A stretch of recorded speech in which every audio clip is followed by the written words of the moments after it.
Hey and welcome, Miss Kira Speaks. Please do me the huge favor of sticking around until the end of this video, okay? Hitting the subscribe button and sharing with your friends and turning on those notifications because Lord knows I'm here with your better late than never recap for the Real Housewives of Atlanta, season 15, episode 10, Healing by Sheree. Child, I guess. And I'm home with my kids, so hopefully there's no crazy noises in the background, and if they are, please excuse me. So the episode opens and it's Thanksgiving Day, I believe, and we see Kandi. She's giving back to the community. We see the ladies having dinner with their families. We see Kenya in Brooklyn, and she is meeting one of her aunts, as well as finally meeting her grandfather face to face for the first time. I'm gonna chalk it up to maybe like the vid and all that situations, but you know, cute. Then we get to one of the meat and potatoes of the episode, which is Ralph and Drew. Drew is hosting a brunch for the ladies and the fellas are helping out. Now, rewind. That's what I put in my notes. Ralph is actually hosting a brunch for the ladies and the guys are helping out. Now, of course, he's got a chef in there to assist him and, you know, all of that good stuff. Then your girl Drew hits us with some shade in the confessional, basically saying how it's out of nowhere. Drew always has that little sideways shade to Ralph, which I love to see because Ralph is always doing too much for the cameras. So she says, Ralph doesn't even know what a spatula is. And I said, oh, okay, Drew, come on with the shade, because as we know, this is foreshadowing to what is current times. She tells him that they need to do a seating arrangement, but it's too late because we see folks start to fall through. We see Kandi and Todd. We see Sanya and Ross has finally came up out the shadows. And Courtney and Bryce. She's just going to bring Bryce wherever she goes. I mean, I don't know what kind of co-parenting they're doing with the 20-year-old, but I've said that before in previous recaps. But hey, kudos to them, because if you could be friends with your ex, I mean, no shade. Kandi says she hasn't seen him in 20 years. And in her confessional, she says that she's shocked. She had no idea he was Courtney's baby's daddy. And that he's such a nice guy that she doesn't know how he puts up with her. Kandi, that was all of our sentiments. And especially as we get further into this episode. So they're chatting at the table and Kenya and Sheree both come in solo. So now when Kenya comes in, she's on the same energy. Oh my God, I haven't seen you in so long. Talking about Bryce, and Kandi makes a face and I was like, what's the face for, Kandi? Now I know that Kenya and she talked to Bryce on a FaceTime before with Courtney, but I didn't think Kandi was there for that. Maybe she told Kandi and that's why Candy's making the face. Not really quite sure. If you know better than I do, go ahead and get down in the comments and let me know. Then Heath and Monietta come through. The guys head to the kitchen. The ladies are kind of, sitting around chitting and chatting, and they're talking about Thanksgiving. And then Sheree asks, where's Kenya's date? Kenya tells us he had to work because we know Mr. Roy is always working. I think Roy is on that same Kandi frequency. So of course Sheree has to throw shade in the confessional and say, ain't nobody seen him. We have, Sheree, we have. Just goes to show you. But anywho, Drew asks about Martell, and Sheree says he's sick. I'm just glad I don't have to look at his face. Miss Marlowe arrives with Scott Lee. Totally caught me off guard, which I guess I shouldn't have because we see the previews for the episode. So I guess he's going to be around, a little longer than I anticipated. Although I did hear that they were still currently dating, which I'm like, okay, maybe not. And in the confessional, Kenya shades his outfit, and I wasn't really like, the sweater was just giving me like, Bill Cosby. Well, child, we can't even say that. It's giving me like those old school Coogee sweater vibes, which I thought was fine, but I don't know if it was a weather thing, a fashion thing. She did say something about Lady Bay, so I guess it was from a fashion aspect, but your girl is rambling. So Sanya starts asking about them dating, and Marlo says that she enjoys his company. Child, I hope you can't hear the neighbors' kids upstairs doing what they do. It is driving me crazy. So Kandi mentions that he's the head chef at, I forget what the name of the restaurant is, and they're like, oh wow, you know him? And she says she doesn't know him, but she's met him before. And then over in her confessional, she says she didn't think that he was Marlo's type. Child, neither did any of us. So somehow Kenya starts asking about Kandi's movie, and she says, well, she didn't get an offer because, you know, she wants an offer. Miss Kenya don't even want to have to audition, okay? She says she's way past that, and she asks, who's the leading lady? And of course, we know that is none other than Sidora. Kenya seemed hella surprised, and in her confessional, Kandi says the role is for a young, sweet, kind of naive woman that gets turned out. She ain't saying that that's Drew, but she's saying that Drew knows how to pretend. Kenya says she put threesomes on the map, and it was all kind of in a joking manner until her confessional where Drew says that toi was 20 years ago. Shade of shade. Sometimes these ladies can cut a little deeper than needs to be, but child. Then Kenya gets a FaceTime from Roy, and Marlo was like, is that Roy? Oh, we went out on a date before. Ooh, child, I knew the moment she said that it was going to be some stuff, and I was not wrong. Kenya steps away from the table to have her conversation, and I had in my notes, and baby, why she say that in reference to Marlo. And Marlo says that he was in her DM one day and blah, blah, blah, blah, blah. So Kenya comes back to the table, and of course, Sanya has to bring it up. And Kenya says she's glad he realized that she wasn't the one so he could date her. And I thought it was good that she kind of just took it all in stride and didn't get too bothered from it. At least that was my perspective. The ladies, not so much. And this is not the last that we'll hear of it. Sheree in her confessionals brings up Kenya dragging Martell for being in her DMs, which Sheree, you know why. You know why. We're playing the game, but you got chose, so come on with the pick-me energy. And she wants to know where all the energy is that she had for Martell. Like I said, Sheree be playing the game, y'all. She really plays the game. We're not even gonna go off on that. We're not even gonna go off on that. But she just for sure knows better, and I think we are gonna actually get into that in either later in this episode or the next episode, child. I don't remember. So the guys, they're outside just chopping it up, and the ladies, they're talking. Everything is kind of, it has its ebbs and flows, but for the most part, things are going pretty well. And then Sheree asks, "Is the chef gonna get paid?" Apparently, someone is suing Drew for $1,000. Drew claims that they weren't her, she hadn't hired them as her personal chef, that they wanted to cook for her family on a trial, and that there was hair in the food and it was trash. I was like, ooh, yikes, not a good impression. Baby, Sheree has nerves. I mean, absolute audacity. And then she asked her again after Drew explained everything, like, well, this chef is going to get paid. And I was like, you really going to ask this lady this in her own home? I was like, yeah, Sheree is nobody's friends. And with her track record, okay. And Kenya says the same. Kenya's like, not you asking. I said, thank you, Kenya. Then they start talking about mending friendships when they get to Portugal. And I'm thinking to myself, I don't know why I'm fumbling all over my words today. I'm so tired. I'm thinking to myself, I don't know how Sheree's gonna mend anything with the way she's acting. Now Courtney's going, they start talking about being happy that Courtney's going, and somehow we get into crisis management, and then she's throwing shade at Kenya, and then she's touching Kenya, and she's laughing, and she's tapping Kenya, and I was like, ooh, this don't look good.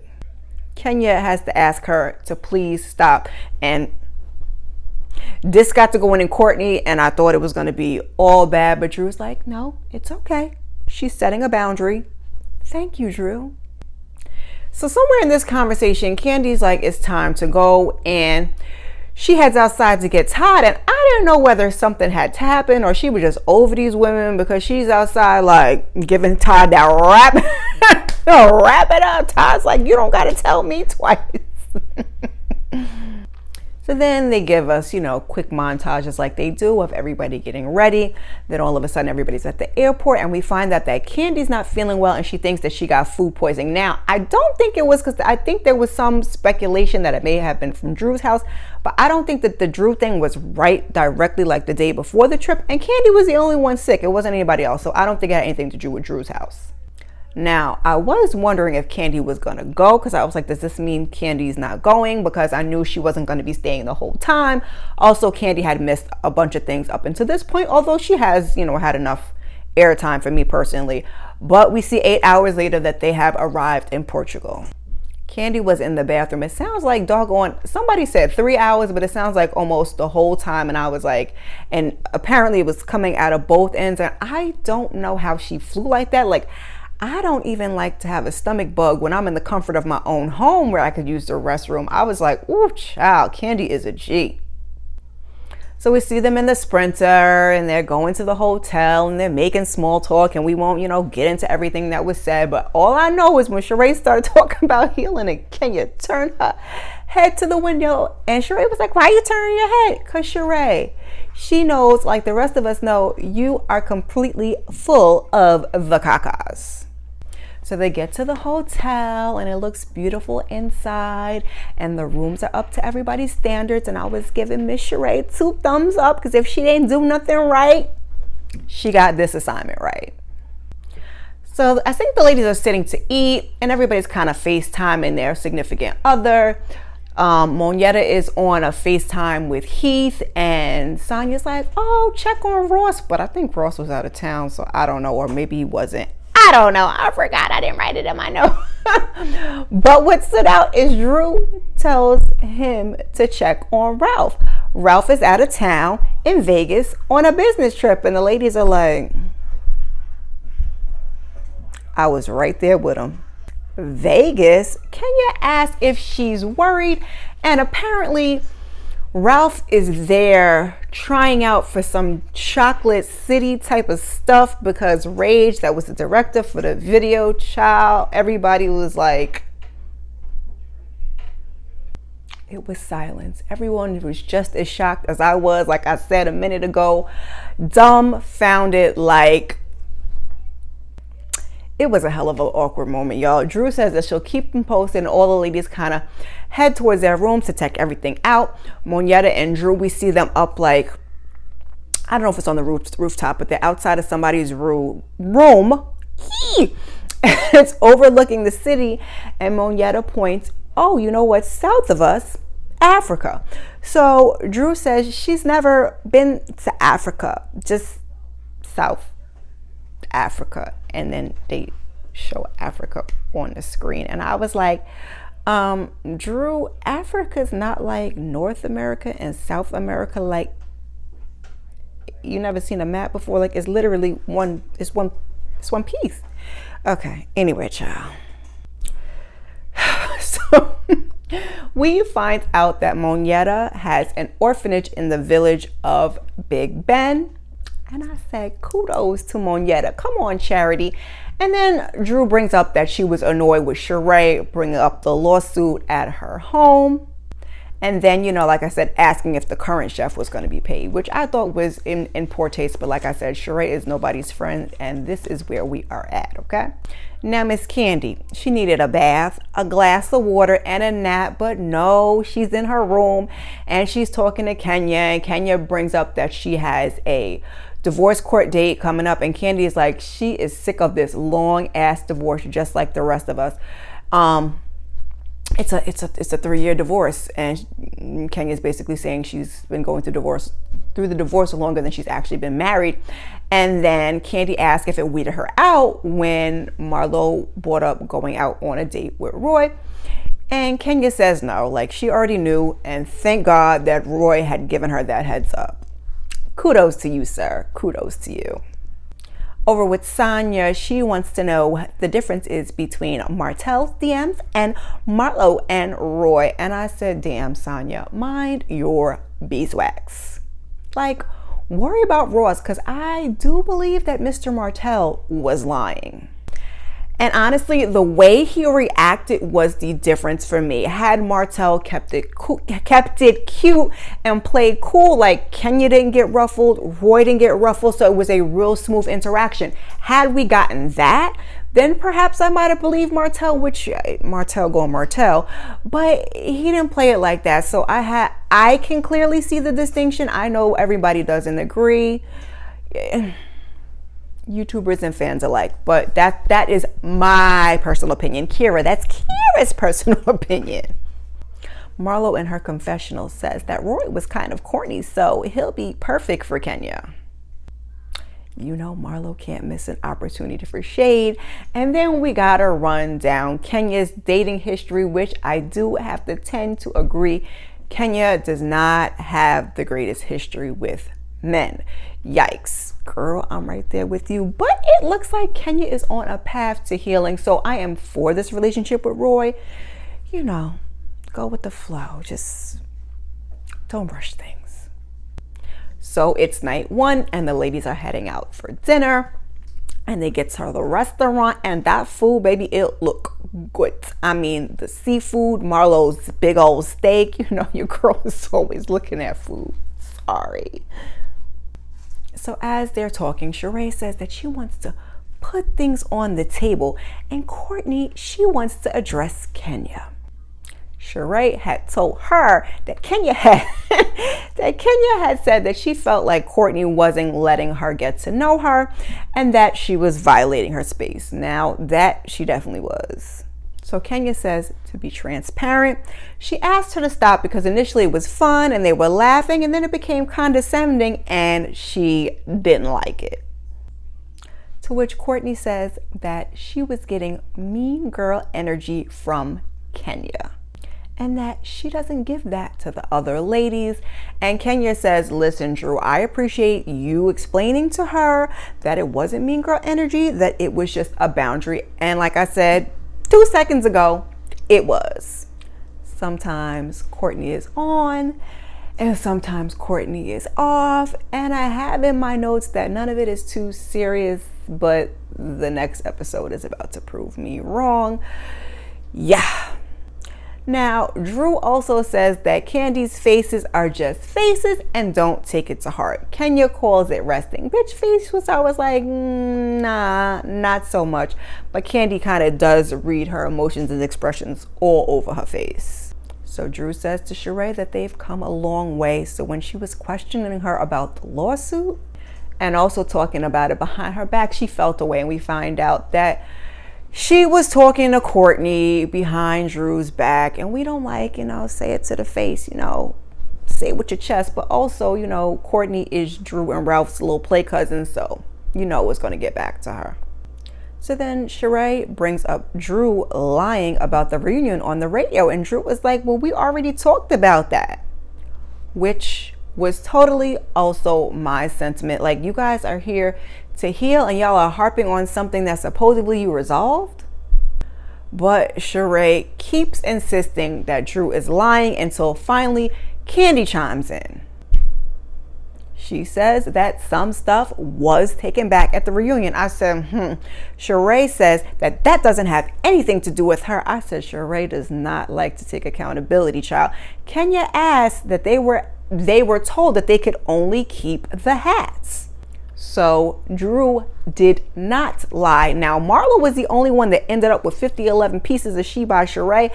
And I'm really not too sure, other than the fact that that's her girl. But Drew and Kenya and Sanya all confirm in their confessionals that,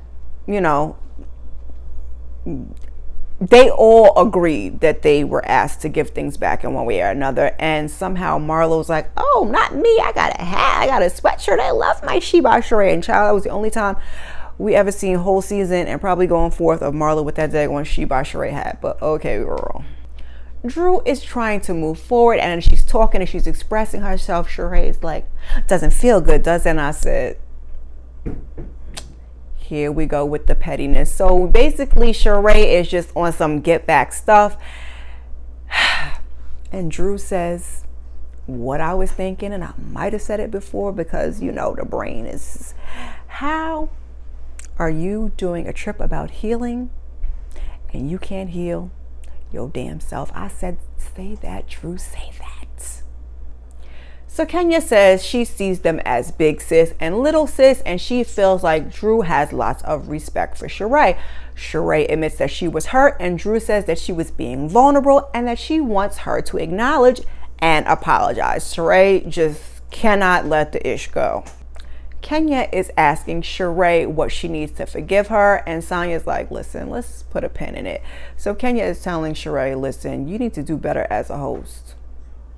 Child, I said the irony, but she wasn't wrong in this situation.